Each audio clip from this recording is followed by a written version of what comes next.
The Vorthok Assassins Guild was the most feared organization in the galaxy.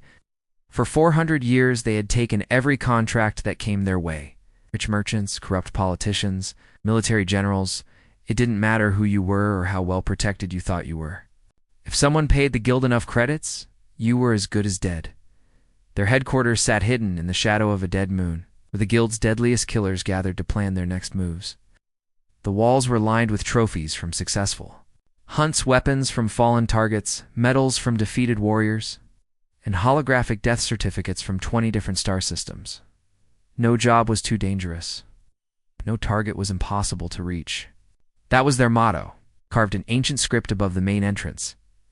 Guildmaster Thexvon was reviewing the week's new contracts when something unusual appeared on his holographic display. The file showed a human diplomat named David Harrison, stationed on the peaceful trade world of New Geneva Station. At first glance, it seemed like any other assassination request. The target looked ordinary enough, middle-aged, wearing simple civilian clothes, with kind eyes and graying hair at his temples. But the payment amount made Dexvan's eyes widen. Someone was offering 50 million galactic credits for this one. Human's death. That was enough money to fund their entire operation for decades. It was the kind of payment they usually only saw for eliminating warlords or crime bosses who controlled entire planets. Dexvan's clawed finger moved toward the acceptance button on his control panel. In his 3 centuries of leading the guild, he had never turned down a profitable contract. Money was money, and humans were just another species in the galaxy. Sure, they were newer to interstellar politics than most races, but that should make them easier targets, not harder ones. The Guildmaster was about to press the button when the chamber doors burst open with a loud crash. Kelder, one of their most experienced assassins, stumbled into the room. His chitinous carapace was covered in old scars, souvenirs from hundreds of successful kills over the years. But right now, the veteran killer looked terrified. "Master, don't touch that contract," Kelder said, breathing heavily as if he had. "Run across the entire station. Please, I'm begging you. Don't accept any job involving humans." Dexvan paused, his claw still hovering over the control panel. In all his years of knowing Kelder, he had never seen the assassin show fear. This was a killer who had once eliminated an entire royal family while they slept in their fortress. He had walked through laser fields and poison gas to reach his targets. Fear was not something Kelder understood. "Explain yourself," Dexvan commanded, leaning back in his chair. Kelder moved closer, glancing around the chamber as if someone might be listening. 5 years ago, the Crimson Blade Guild took a contract on a human. It's just one human, a simple cargo ship captain named Robert Chen, who was supposedly smuggling weapons through Sector 7. Dexvan knew about the Crimson Blade Guild. They had been the Vorthek's biggest competition, running assassination operations out of the Andromeda Spiral. They were ruthless, efficient, and had never failed a contract in over 2 centuries. "What happened to them?" Dexvan asked, though something in his gut already knew the answer wouldn't be pleasant. "All 60 members of their guild vanished within a week," Kelder whispered. "Not killed in battle, not arrested by authorities. They just disappeared. Their base was found empty. Their ships were discovered floating in space with no crew aboard. Security footage showed them leaving their headquarters normally, but none of them ever reached their destinations." The Guildmaster felt a chill run down his spine. 60 trained killers don't just vanish into thin air. Perhaps they encountered a military patrol, or maybe they tried to expand into dangerous territory. Kelder shook his head violently. "No, Master. I investigated personally because I thought we could take over their territory. What I found was worse than any military response. The humans didn't send soldiers after the Crimson Blade Guild. They didn't need to. Then what happened? Every single contact the guild had ever used turned against them. Information brokers, weapon dealers, ship mechanics, safe house operators. Everyone who had ever done business with the Crimson Blade suddenly refused to work with them. More than that, they actively hunted them down. It was like the entire galaxy decided these assassins needed to be eliminated. Dexvan stared at the contract display where David Harrison's peaceful face looked back at him. "That's impossible. No single species has that kind of influence." "That's what I thought too," Kelder continued. But humans are different, Master. They don't conquer through force like the Korthini Empire. They don't control through fear like the Shadow Clans. Instead, they make friends. Real friends. Help other species with their problems, share their technology freely, and ask for very little in return. The Guildmaster laughed, but it sounded forced even to his own ears. Friendship doesn't win wars, Kelder. It does something worse, the scarred assassin replied. Makes you part of a family. And when someone threatens a member of that family, everyone else protects them. The Crimson Blade Guild wasn't just fighting one human. They were fighting every species that human had ever helped, every trader who owed humans a favor, every colony that had received human aid during disasters. Dexvan looked at the 50 million credit payment one more time. It was more money than he had ever seen offered for a single target. But for the first time in 3 centuries of killing, his claw trembled as it hovered over the acceptance key. The chamber fell silent, except for the hum of the space station's life support systems. Outside, stars twinkled in the darkness, but somehow the galaxy felt different now, more connected, more dangerous for those who made enemies of the wrong people. The contract for David Harrison's assassination remained unsigned, glowing softly on the holographic display like a trap waiting to spring. The heated argument in the guild chamber lasted for hours. Senior assassins who had worked together for decades suddenly found themselves on opposite sides of a debate that had never happened before. Some wanted to reject the contract entirely, believing Kelder's warnings about what happened to those who hunted humans. Others argued that 50 million credits was too much money to pass up, regardless of the risks. But Vexstar, the youngest member of the guild's inner circle, saw an opportunity that everyone else was missing. While the older assassins argued about ancient stories and mysterious disappearances, he saw a chance to make a name for himself that would echo through the galaxy for generations. "You're all acting like frightened children," Vexstar announced, standing up from his seat at the back of the chamber. The Crimson Blade Guild failed because they were sloppy. They relied on the same contacts and methods they had used for centuries. I won't make their mistakes. Guildmaster Vexvin studied the young assassin carefully. Vexstar had joined their organization only 15 years ago, but his record was impressive. He had successfully eliminated 43 targets without a single failure. His methods were modern, his technology was cutting edge, and his confidence was absolute. "The contract is yours if you want it," Dexvin said finally. "But understand the risks.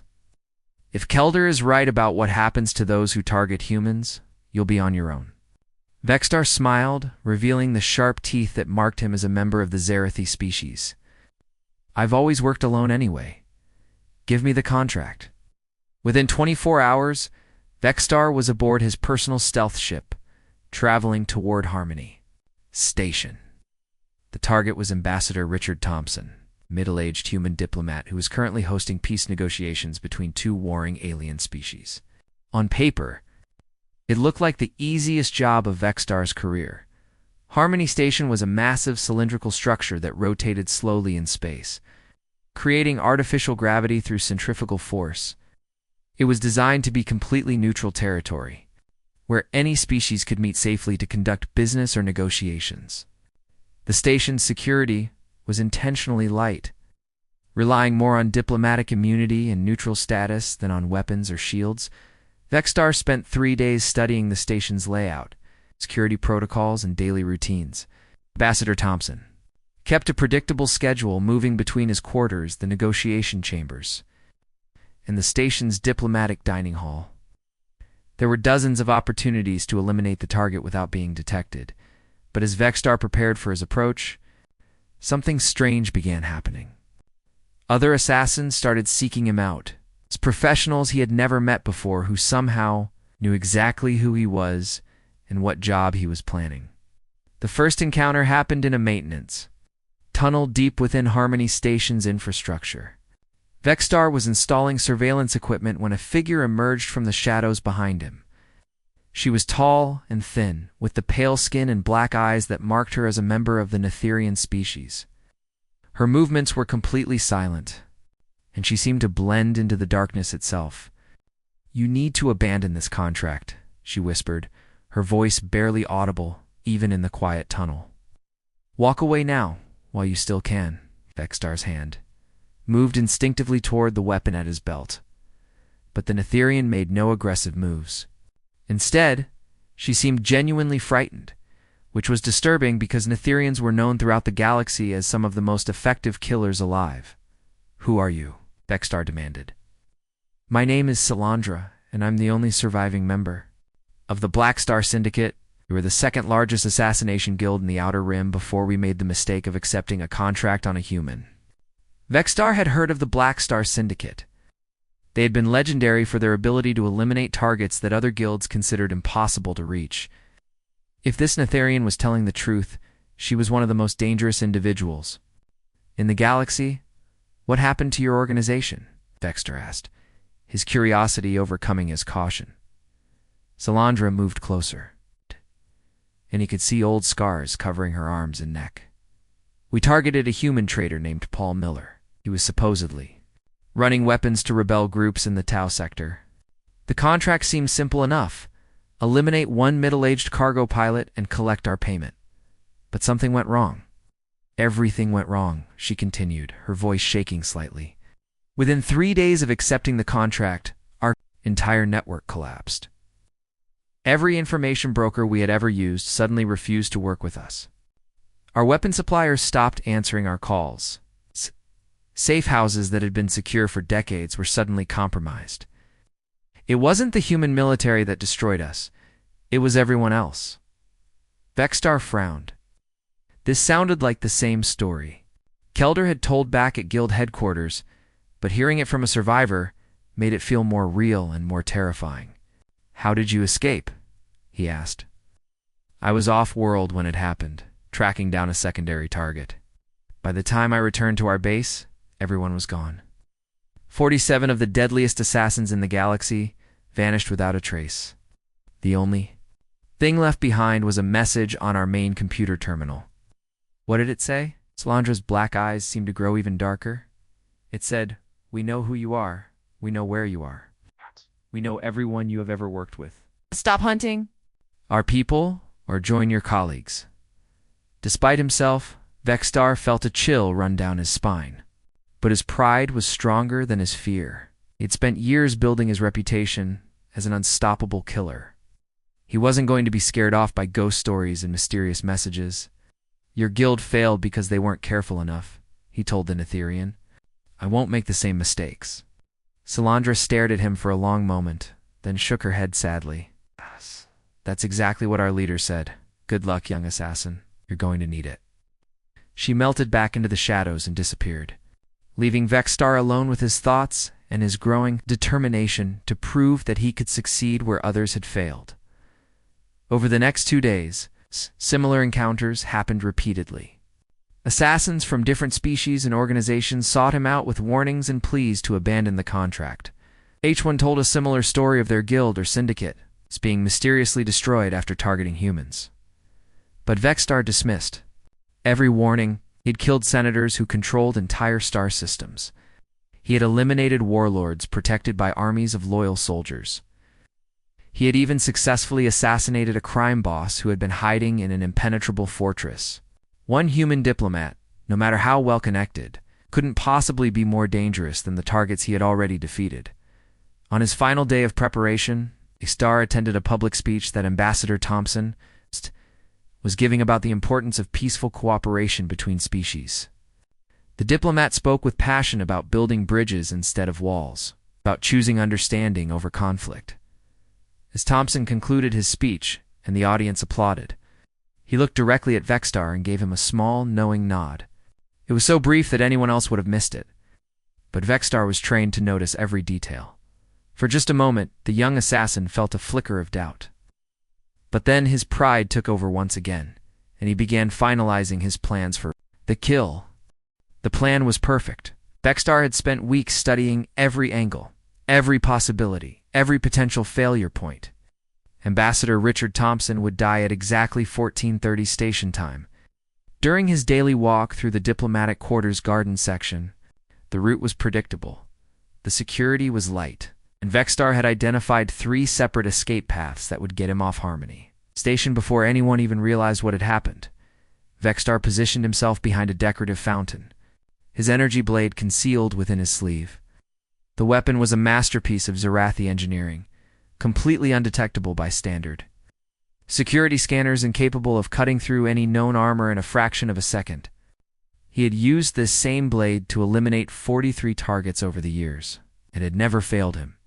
At exactly 14:29, Ambassador Thompson appeared on schedule, walking slowly along the garden path while reading something on a data tablet.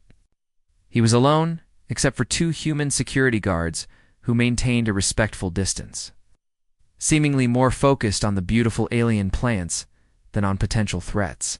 Everything looked exactly as Vexstar had expected. The assassin waited until Thompson passed within striking distance. Ix then launched himself from behind the fountain with deadly precision.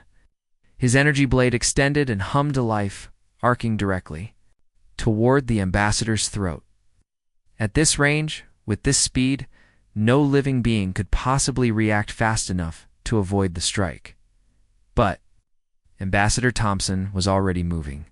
Instead of jumping backward or trying to dodge the attack, the human diplomat stepped forward and to the left, positioning himself directly between his 2 security guards.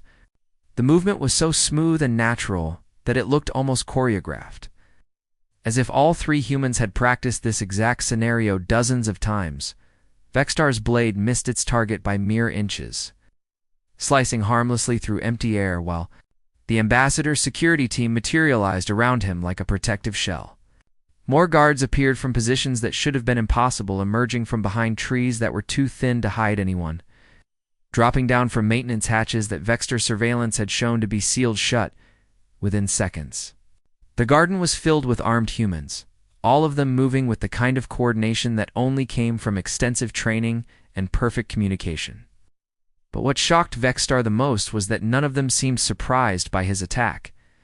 They had been expecting him. The assassin's training kicked in automatically. When a strike failed, the only priority was immediate escape and survival. He activated his personal shield generator, threw a smoke grenade to obscure vision, and sprinted toward his primary escape route, a maintenance shaft that led directly to the station's docking bay where his ship was waiting. But even his escape had been anticipated. Every corridor he entered was already blocked by security personnel who knew exactly where he was going. Every backup route he tried was sealed or guarded. Somehow, impossibly, the humans had predicted not just his attack but every possible way he might try to flee.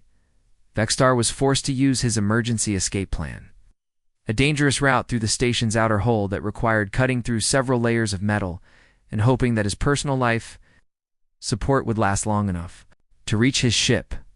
It was a desperate move that he had never expected to use, but it was his only remaining option. He barely made it to his vessel alive, his oxygen reserves completely depleted, his body exhausted from the effort of cutting through Harmony Station's armored hull. As his ship's engines powered up and he prepared to jump to hyperspace, Vexstar allowed himself a moment to catch his breath and consider what had just happened. The humans had known. Somehow they had known everything about his plan from the very beginning. But how was that possible? He'd been incredibly careful, using only his most trusted contacts and conducting all surveillance personally. There was no way his activities could have been detected. That's when Vexstar's personal communicator began receiving messages. The first message contained a detailed file about his childhood on the Zerathi homeworld, including information that he had never shared with anyone. It described his family, his early training, even his favorite foods from when he was young. The level of detail was impossible. Some of these facts were things that only he should have known. The message ended with a simple question. We know. You Vexstar, do you know us? Before he could even process the implications of the first message, a second one arrived. This one contained complete records of every assassination he had ever performed, including methods, weapons used, and payment received. It even had photographs of him at various crime scenes, images that should not have existed because he had always been extremely careful to avoid surveillance. A third message followed immediately, containing the current locations and daily schedules of every member of his extended family. His parents, his siblings, his cousins, even relatives he hadn't spoken to in years. The message included recent photographs of all of them going about their normal lives, completely unaware that they were being watched. Each message ended with the same haunting question. "We know you, Vexstar. Do you know us?"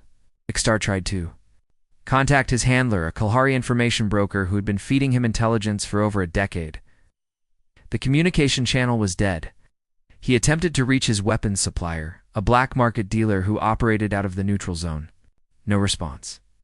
His ship mechanic, who had been maintaining his vessel for years and had never asked questions about the modifications Vexstar required, also unreachable. One by one, every contact in his carefully built network went silent. These were professionals who had worked with him for years, people who had never failed to respond to his communications before. Now they had all vanished simultaneously, as if they had never existed. More messages kept arriving on his communicator. Financial records showing that all of his hidden accounts across 12 different star systems had been frozen. Property deeds indicating that his safe houses on 6 different worlds had been discovered by local authorities. Even his backup identities, false names and credentials, that had cost him a fortune to acquire, had been compromised and flagged in law enforcement.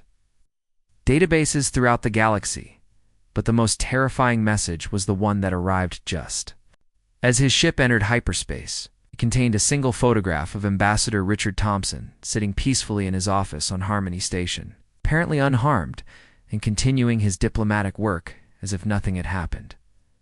Attached to the photograph was a note. "You tried to kill an innocent man who has spent his life helping others. Did you really think we would let that slide? Your network belonged to us long before you knew it existed. Every person you trusted, every safe house you relied on, every credit you thought was secure, it was all part of our web. You never had a chance, Vexstar, but we're giving you one now. Stop hunting humans, and we'll let you disappear quietly. Continue this path, and you'll discover that there are worse things than death."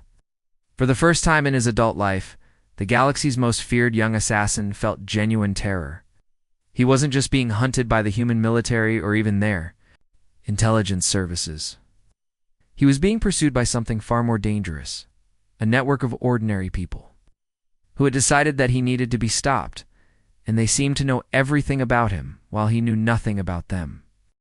Vexstar's ship jumped through hyperspace from one star system to another, but no matter where he went, the invisible net kept closing around him.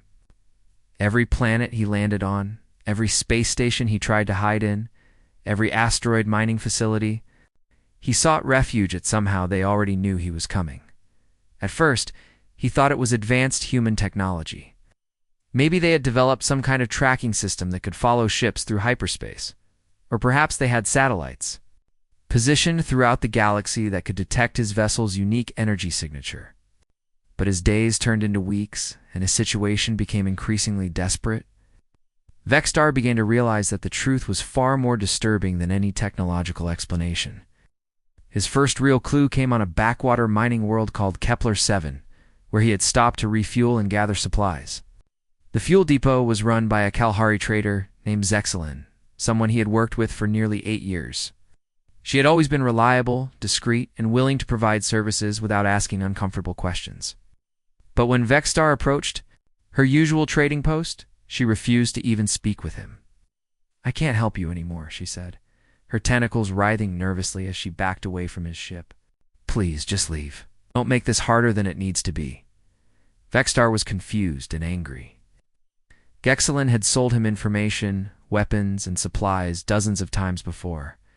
She had never expressed any moral concerns about his profession, and she had certainly never turned down the generous payments he offered for her services. "What's changed?" he demanded. "I'm offering triple your usual rate for a simple fuel transaction." Excelin's large eyes filled with what looked like genuine pain. "My daughter was dying 3 years ago. A plague had hit the outer colonies, and our medical facilities couldn't treat the disease. But a human medical ship arrived at our world without being asked. They treated hundreds of sick children, including my Kexura, and they refused to accept any payment for their services." She gestured toward a small photograph on her desk showing a young Kalhari girl playing with other children in what looked like a school playground. "My daughter is alive because humans chose to help strangers who couldn't help themselves." "How?" Can I assist someone who wants to murder them? Vexstar stared at the photograph, trying to understand what he was hearing. This has nothing to do with medical ships or sick children. I'm talking about one diplomat who dedicates his life to preventing wars and helping different species understand each other. Zexelin interrupted. I know who Richard Thompson is. Everyone in the diplomatic community knows about his work. He spent 20 years mediating conflicts and saving lives. And you want to kill him for money? For the first time in his career, Vexstar felt a strange emotion that he couldn't quite identify. This might have been shame, but assassins weren't supposed to feel shame about their work. He left Kepler-7 without fuel and without answers, but with a growing suspicion that this pattern would repeat itself wherever he went. His next stop was a space station in the neutral zone, where he had maintained a safe house for over 5 years. The station was owned and operated by a Zentari businessman named Kolvek, who had always been happy to rent secure accommodations to travelers who valued their privacy and were willing to pay premium rates for it. But when Vexstar's ship docked at the station, Kolvek was waiting for him at the airlock with station security. Your credits are no good here anymore, the Zentari said, his forearms crossed in a gesture of absolute finality. Find somewhere else to hide. We have an agreement, Vexstar protested. I've paid for that safe house through the end of the year. Kolvek's expression softened slightly, but his resolve didn't waver. 5 years ago, my business was failing. The station was deep in debt, and I was going to lose everything my family had built over 3 generations. But human investors approached me with an offer to help. They provided the funding I needed to modernize my facilities and expand my operations. He gestured around the station, which Vexstar now noticed looked much newer and more prosperous than he remembered. They asked for nothing in return, except a fair rate of return on their investment. No controlling interest, no demands about how I should run my business, no special privileges. They simply wanted to help a struggling family business survive. Kolvek's voice grew firmer. Those humans saved my station, my family's livelihood, and the jobs of 300 employees. I will not provide shelter to someone who wants to harm them or their people. As Vexstar was escorted back to his ship, he began to see the pattern more clearly. But he still needed weapons and equipment if he was going to have any chance of completing his mission or even surviving much longer. His next destination was a black market weapons dealer on the edge of Thrakoni space, someone who had supplied him with untraceable armaments for years. The weapons dealer, a gruff Thrakon, named Grixinol, had never shown any interest in politics or moral questions. He sold weapons to anyone with enough credits, whether they were military officers, rebels, criminals, or assassins. His only rule was that payment had to be made in advance and in full. But when Vexstar arrived at Grixinol's hidden facility, built inside a hollowed-out asteroid, he found the weapons dealer unwilling to do business. I know why you're here, and the answer's no, Grixinol said, his reptilian features showing an unusual expression of discomfort. I can't sell you anything that might be used against humans. Vexstar couldn't believe what he was hearing. Since when do you care about the political implications of your sales? You've sold weapons to people who were actively at war with each other. Grixinol was quiet for a long moment, then activated a holographic display showing a young Thrakoni male in what appeared to be a human university setting. It's my son Dractor. He's studying engineering on Earth at a university that accepted him, despite the fact that our species has been at war with humans' allies for the past decade. The older Thrakoni's voice grew emotional. The humans could have rejected his application, or demanded impossible requirements, or charged fees that my family could never afford. Instead, they offered him a full scholarship and welcomed him as if he were one of their own children. He's learning skills that will help him build a better future for our entire clan. Grixinol turned off the hologram and looked directly at Vexstar. My son sends me messages every week about the kindness he receives from human students and professors. They've invited him into their homes, helped him understand their culture, and treated him with respect that he's never experienced from his own people. How can I provide weapons to someone who wants to destroy the species that's given my family hope for the first time in generations? As Vexstar left the asteroid facility empty-handed, the full scope of his situation finally became clear. The humans hadn't destroyed his network through military force or advanced technology. They had done something far more effective and far more permanent. Over the course of decades, through countless small acts of kindness and generosity, they had woven themselves into the lives of species throughout the galaxy. They had saved dying children, rescued failing businesses, provided educational opportunities, offered medical aid during disasters, and helped struggling communities rebuild after wars or natural catastrophes. Every person who had ever worked with Vexstar had been touched by human kindness in some way. Every contact in his network had a story about humans who had helped them or their families when no one else would. Every safe house, every supplier, every information broker, all of them had personal reasons to protect the species that had shown them generosity without asking for anything in return. Vexstar wasn't being hunted by human intelligence agencies or military units. He was being rejected by an entire galaxy of ordinary people who had decided that humans were worth protecting. He had declared war on a species that had spent generations making friends instead of enemies. And those friends were now closing ranks to defend the people who had earned their loyalty through kindness rather than fear. For the first time in his life, the galaxy's most feared assassin realized that he wasn't fighting one species. He was fighting everyone they had ever helped, everyone they had ever saved, and everyone whose life had been made better by human compassion, and that, he was beginning to understand, included almost everyone. Retress. The mining asteroid designated as KX-7739 was the kind of place where people went to disappear. Located in the empty space between two star systems, it was barely large enough to support a small mining operation and a few dozen workers. The facility was old, forgotten, and completely off the official shipping routes. It seemed like the perfect place for Vexstar to hide while he figured out his next move. The assassin ship was running on emergency power. His supplies were nearly depleted, and his options were running out fast. He had been fleeing for 3 weeks now, jumping from system to system, only to find that his network had completely abandoned him. Every contact, every safe house, every person he had ever trusted, all of them had turned their backs on him the moment they learned he was hunting humans. Vexstar landed his ship in the asteroid's small docking bay and made his way to the mining facility's main complex. The administrator, an elderly Korathai named Veltar, seemed nervous when he saw the assassins approach. But unlike the others, this one didn't immediately turn him away. "I can offer you temporary shelter," Veltar said quietly, glancing around, "to make sure no one else was listening, but only for one night. After that, you need to leave." Vexstar was grateful for even this small kindness. He found a corner in the facility's common area and tried to rest, but sleep wouldn't come. His mind kept replaying everything that had happened since he accepted the contract on Ambassador Richard Thompson. Nothing made sense anymore. The entire galaxy seemed to have conspired against him, but he still couldn't understand why. He was considering his few remaining options when the facility's alarm system activated. Red lights flashed throughout the complex, and a computerized voice announced that unknown ships were approaching the asteroid. Vexstar immediately assumed the worst human military vessels had finally tracked him down, and this forgotten mining facility would become his final battleground. But when he looked through the observation windows, he didn't see warships or fighter squadrons.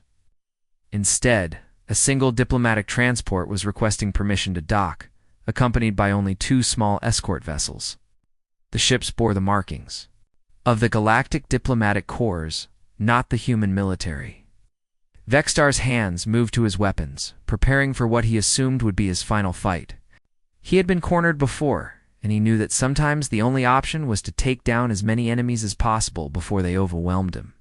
But something felt different about this situation. If the humans had wanted him dead, they could have simply destroyed the entire mining facility from orbit. Instead, they were requesting permission to dock. 20 minutes later, Ambassador Richard Thompson walked into the facility's common area, accompanied by only 2 security guards. He was exactly as Vexstar remembered him from the attempted assassination, middle-aged, calm, with kind eyes and an expression of genuine concern. He didn't look like someone who had come to execute a dangerous criminal. "Hello, Vexstar," Thompson said, settling into a chair across from the exhausted assassin. "We need to talk." Vextar stared at the man he had tried to kill, unable to understand what was happening. "You came here to gloat before you have me executed." Thompson shook his head. "I could have killed you a dozen times over the past 3 weeks if that's what we wanted. Every planet you visited, every station you stopped at, every asteroid you tried to hide on, we knew about all of it.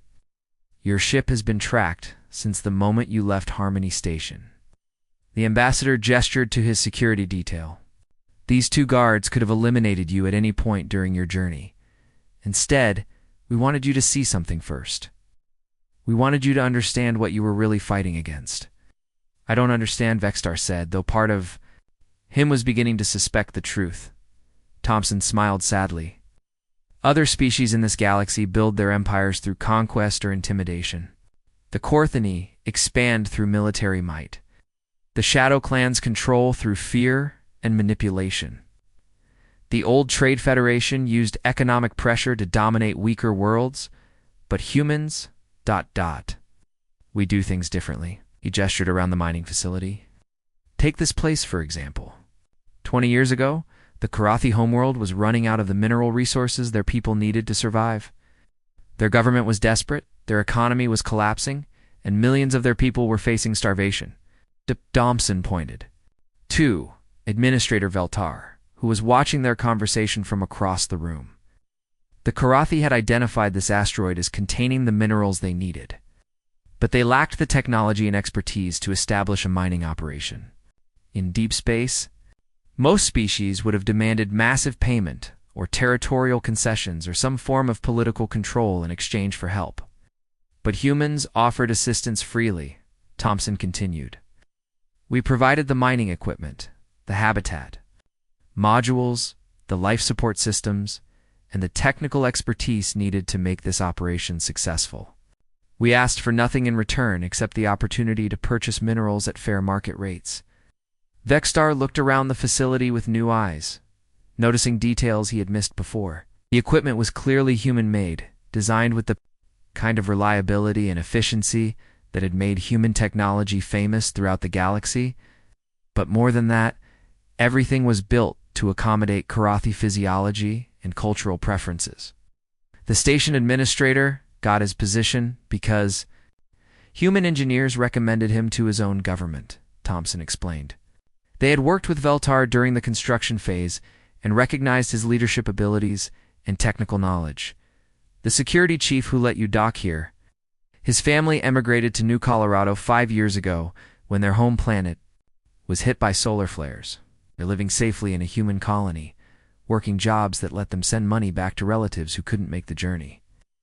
Thompson leaned forward, his expression growing more serious.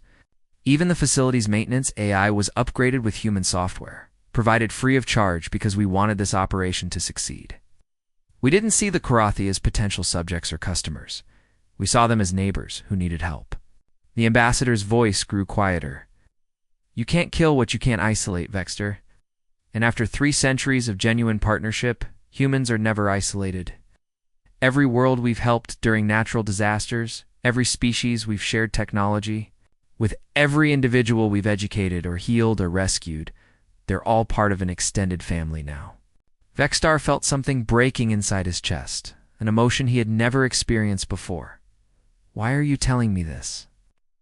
"Because we want you to go back to your guild and tell them what you've learned," Thompson replied. "We want every assassin, every mercenary, every criminal organization in the galaxy to understand what happens when they target humans. It's not that we're particularly dangerous or well-armed. It's that we're never alone." Thompson stood up and walked to the observation window, looking out at the stars.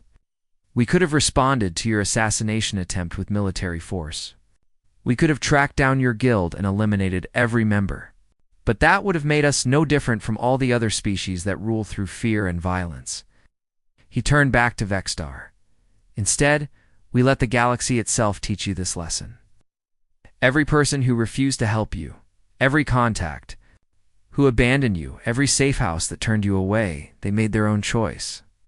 We didn't threaten them or bribe them or force them to cut ties with you. They did it because they wanted to protect people who had shown them kindness. The ambassador walked back to his chair and sat down again. Your guild has a choice now. You can continue accepting contracts against humans and discover that the entire galaxy will work together to stop you, or you can add humans to your list of protected species and find other targets for your services. Thompson smiled. I think you'll find that most assassination guilds eventually make the smart choice. After all, it's hard to run a successful criminal organization when half the galaxy refuses to work with you. 3 weeks later, Vextar's ship approached the hidden moon where the Vorthok Assassins Guild maintained their headquarters. He had spent the journey thinking about everything Ambassador Thompson had told him, and about all the people he had encountered who had chosen to protect humans rather than help an assassin eliminate one of them. Guildmaster Thexvon was waiting for him in the main chamber, along with the other senior assassins. They could see from Vextar's expression that the mission had failed, but they were curious about what had happened and why he had returned alive. Vextar told them everything. He described the failed assassination attempt, his desperate flight across multiple star systems, and the network of ordinary people who had chosen to protect humans rather than profit from their deaths. He explained how humans had built their influence not through conquest or intimidation, but through centuries of genuine kindness and mutual aid. When he finished his report, the chamber fell silent for a long time. Finally, Vexvin spoke. So we're dealing with a species that has made itself indispensable to half the galaxy through acts of generosity, the Guildmaster said slowly. And anyone who targets them fighting everyone they've